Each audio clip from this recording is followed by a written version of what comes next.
Welcome back, guys, for another video. Today I'm going to be showing you guys how to disable any applications that might go on your startup when you start up your Mac.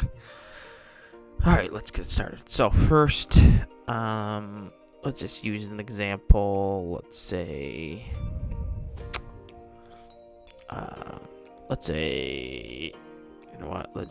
Google, let's say Safari always opens up whenever your Mac starts up.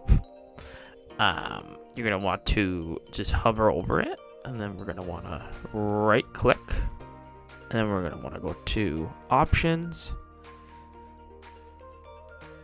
and then there will be a check mark that will say open at login.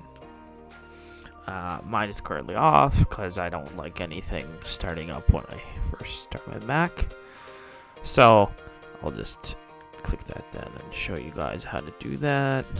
And then you just options, and then you'll see right here open a login. And if you want to turn it off, just click it like that, and then you can double check.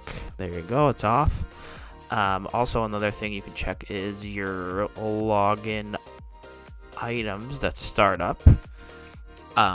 Here though, you will have to go to the Apple logo, top left hand corner, and then we're gonna have to go to System Preferences, and then after that we're gonna have to go to Users and Groups, and then here I'm on Administrator, and then here there's Passwords and Login Items. You're gonna want to click that, and then here you'll have the entire list of all the applications that start up.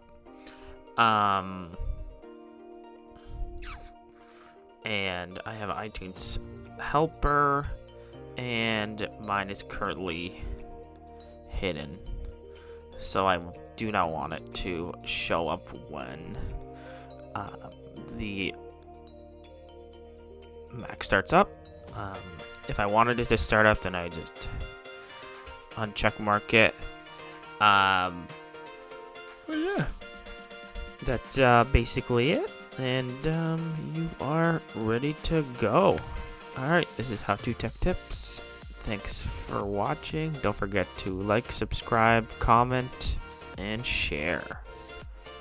Thank you very much.